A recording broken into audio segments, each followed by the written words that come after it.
It is clear, I'm sure, to you and to everybody else that the United States mainstream media, the traditional press, doesn't care for Tesla or for Elon Musk.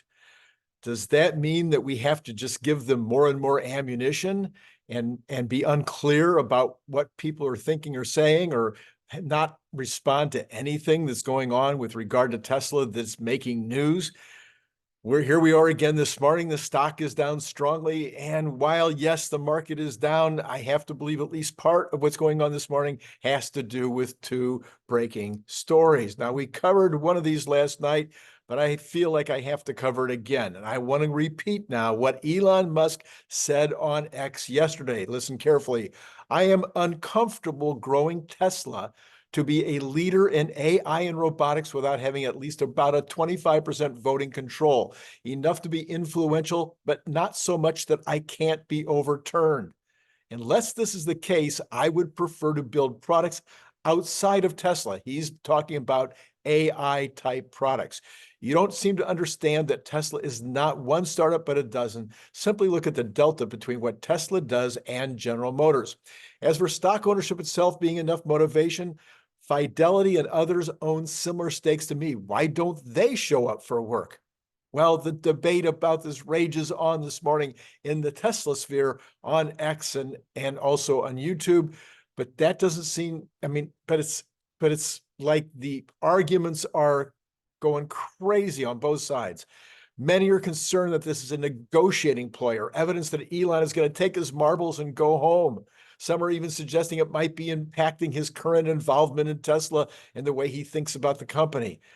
Elon didn't start this conversation. Others in the community have been making a deal out of the fact that Elon has not had any kind of compensation package for a long while. Eventually, Elon, who is always transparent, often to a fault, indicated that he would like the board to compensate him. The community on X then jumped on the issue, which eventually resulted in a statement that I just read. After that statement, Elon noted he's not upset with the board over this issue at all. He and they are waiting for the compensation lawsuit that was filed by shareholders to conclude. They just can't move forward on a new package without knowing how that lawsuit fares out.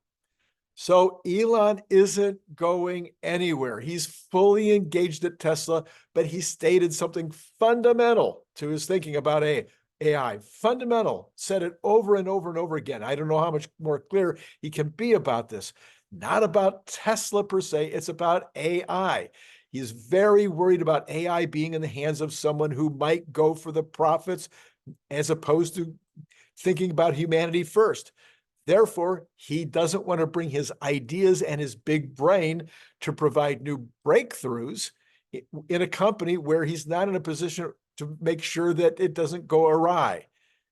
He wants to have a say. He doesn't want to repeat an open AI situation. It doesn't have anything to do with dollars. It doesn't have anything to do with power. It has to do with not having power. In other words, not being in a position to have a very strong influence on direction. Yes, he could have said what he said more clearly, but it doesn't take much understanding of Elon to know where his heart is on this. It's about the impact on humans. This is Randy Kirk. Please like, subscribe, hit notify. We've got Brian White up later today, and Nicholas Gibbs coming in tonight to help with the Good News Tuesday, which we hope by tonight there will be good news. Anyway, also, please make sure that you place your order for your Cybertruck bottle opener and refrigerator magnet. You know you want one. The terms are exactly the same as they were the other day. And then join Patreon. All that information is in the description before. So the news was dominated by right now the Tesla news is dominated, whether it's on CNBC or whether it's on any kind of the regular press. That's what's dominating is Elon Musk is all worried about his compensation package, which is just not factual and shows once again the narrowness, the lack of nuance that the media has with regard to anything Tesla. But there's another hit piece on Tesla today making the rounds. It was really, really cold in Chicago over the weekend. not unusual. Chicago gets very, very cold. The coldest I've ever been was in Chicago. I can tell you right now.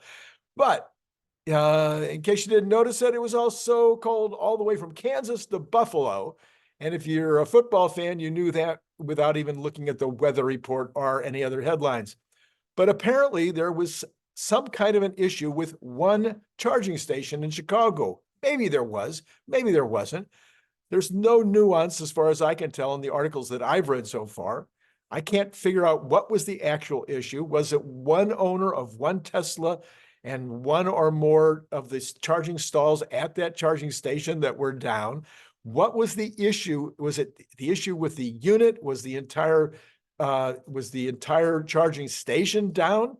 I really couldn't figure it out. And if it was at one stall, or even if it was the entire unit that had some kind of a problem, or whether it was something to do with the car, was this also happening in Buffalo and in Kansas City and every place in between? Was there thousands and thousands of people stalled out in their cars at charging stations all over the North? I don't think so. So looks like a hit piece to me. This is from Jeff Lutz. He says, number one, he says, batteries don't die in the cold. Number two, in the user's manual, or owners are instructed to precondition their battery prior to charging and navigate to a supercharger. When you go to a supercharger, when you navigate, when you put it in navigate and you choose a supercharger, it already starts to precondition it while you're going there.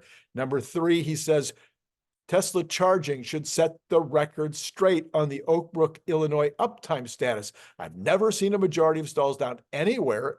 Anyway, he says in Illinois, I can say, and I think everybody in the community can say, ever, never, anywhere.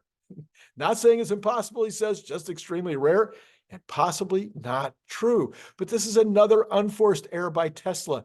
It isn't clear right now if the employee, I'm sorry. This is another error by Tesla. They need to jump on this and this is the kind of thing a PR department could do. Both of these situations are things that a PR department could help with. And here's a third one, because the other news, we've got three news stories that are out there this morning, nothing on the positive side because the mainstream press can get plenty of negative traction. And here's the third one. Now, we talked a little bit about this yesterday, but I think it has to be brought up again. It isn't clear right now if the employee taking the video of the Optimus bot folding clothes intentionally cut out the operator that was training the bot to show that this was being controlled by a human. But the mainstream media can't be totally faulted for thinking that because it was cut out. So that's the headline today, is that Tesla was trying to fool the public. I haven't seen one headline talking about how amazing it is that that the Optimus was folding clothes. Only about Tesla possibly fool, not even possibly. No, of course, the headlines don't say that. Shame on the media, but come on, Tesla, it's time. You're a big company now. You need a PR department to get out ahead of these stories, to respond to these stories, and to make sure you don't send out a video that looks like an operator has been cut out of the situation. Not good at all. I know, not my normal good news Tuesday, right? So I'm sorry, it continues. When we go into the general news, the Empire State Manufacturing Survey, business activity dropped sharply in New York State, according to firms responding to the January 2024 Empire State Manufacturing Survey. Now, this is a survey that is right now. This has been taken in the last 20 days, all right? 10 days. The headline is the general business conditions, the headline is General Business Conditions Index fell 29 points to negative 43.7, its lowest reading since May of 2020. New orders and shipments also posted sharp declines. Unfilled orders continued to shrink significantly and delivery times continued to shorten. Inventories edged lower. Employment and the average work week declined modestly, and the pace of input price increases picked up somewhat, but the pace of selling price increase was little changed. With all of that said, firms expect conditions to improve over the next 6 months. Optimism remained subdued. So that's not a good news article either. We definitely are seeing manufacturing under trouble. Markets continue to struggle as we head into the second week of earnings. The banks that reported on Friday had poor results, almost all of them. I think 1 out of the 5 that reported had good results. Goldman Sachs, however, reported this morning, and they beat fairly handily. Now, even though the market was down since the beginning of the year, please remember this piece of optimism. It is important to note that the S&P is still just fractionally off of all-time highs, okay? So with all of the stuff that's looking like we might be headed to a recession later this year, or at least a significant slowdown, the S&P remains just this close to all-time highs. All right, let's take a look at where the markets are right now. Remember, Tesla has a technical bottom at 215, which it appeared to me earlier that it had already broken through that. If it breaks through that, we could be going to 200. Then the most likely direction from a bounce, of course, would be up, but I don't know that that's going to be possible until we get to next Wednesday and the earnings report. So where we're sitting this morning right now on Tesla is almost exactly at 215, down 1.80%. We have the Dow Jones down 0.65%, the NASDAQ, same thing, 0.69, 0.7 right now percent, S&P down, same thing, 0.65. So all three, interestingly, down about the same percentage this morning. And then you have got the Magnificent Seven mixed. You've got NVIDIA up, Microsoft up slightly, Meta down, Amazon down, Google up slightly, and Apple down significantly, actually more than even Tesla, down 2.57%. That is a big hit. And then we've got the Cathie Woods all down this morning. Now, I've already looked, so I knew this already ahead of time. Oh, let me go back just before I say that. Let's go back to the dollar numbers here. So the Dow is down 250 points, NASDAQ down 105, and the S&P down 31. Some of you would like to hear it that way instead. And Tesla down $3.36, but now it's back up above 215. So it is now currently the highest it has been this morning, okay, and headed higher at this immediate time. We'll take another look, of course, in a minute. Let's go ahead and look at these other numbers this morning. Yes, why is my computer doing that? Okay, let's go to the bonds first. As always, we've got, and this is part of the reason why the market this morning is down so much. The bonds this morning, you've got the 10-year up 7 basis points at over 4, so 4.018. Now, at 4.018, I wouldn't say there's any reason to be, getting all crazy.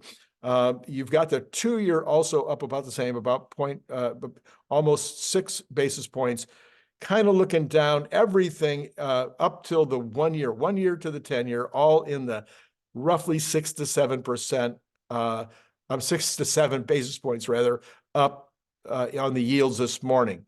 But you've got all of the yields up this morning, including the shorter term bonds. Now we'll go to the oil, as we always or generally do. So oil is down just a bit this morning. Headlines this morning were the Red Sea and gosh, oil prices are no, oil prices are still setting at 72.61. It's that's on the Texas Intermediate. That's where they've been. Brent is at 78.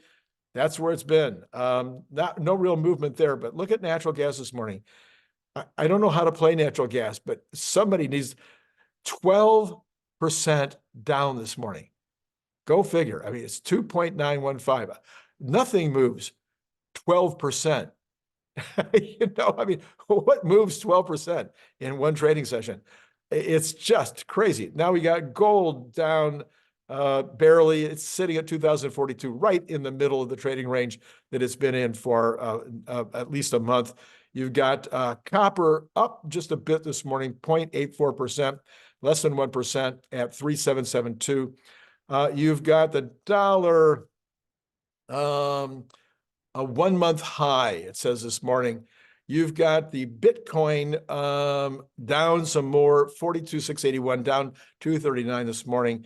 And then you've got the rest of course, as we know, the Dow down 223. Okay, let's go back and take another look at Tesla, see if it's continuing in that direction. Yes, it's continuing to go up fairly strongly. Again, technical analysts were saying that there could be a bounce off the 215, and that seems to be what we're seeing now. But, you know, as you well know, as soon as this program is over, Tesla is going to do something really big in some direction after I've given my analysis. This is just automatic, right? Karma just strikes every single time. Anyway, continuing up, up, up, almost to 217 at this point. So that is interesting to watch. Okay, so what do you want to do? You want to hit like, you want to hit subscribe, you want to hit notify, you want to go back yesterday and take a look at my 4th out of 5 of my videos that I've been doing on the predictions and prognostications about this year. I did 50 of these predictions, and 4 of the videos are out, showing 40 total so far. The 5th one probably won't be out till Thursday unless you go on to Patreon. I did not get it up last night. As promised, I will get it up later today. As soon as this video is over today, I have to shoot out.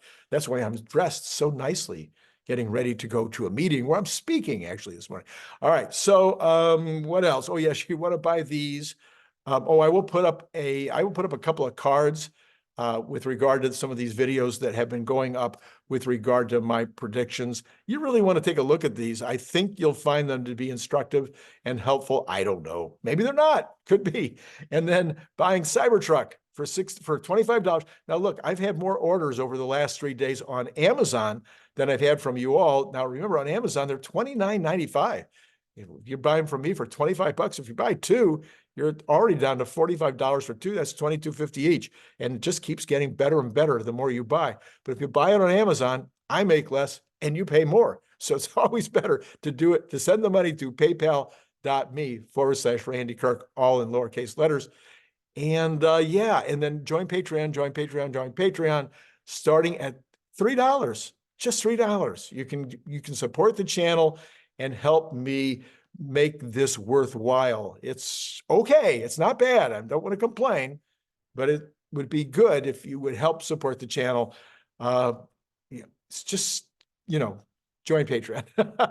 Okay, listen, one more time. Let's look. It's always fun to look one more time and see if Tesla is continuing in the same direction. See even what is happening to the rest of the markets. The rest of the markets are really strongly down. And then we've got Tesla now above 217.50. I mean, it is streaking upward in a way that it could be just a technical bounce, but I'm wondering if maybe there's a piece of good news this morning, because now we're at 217.60 and continuing up, almost looking like it could go into the green. Now that would be a special moment. I wish I could hang around long enough for that to happen. Hey, 218.10 now. We are so close to being in the green. It is streaking ever upward. I will report later today on what happened after this. It'll be a mystery until then. No, it won't, not for you. All right, that's it. It's been great talking to you.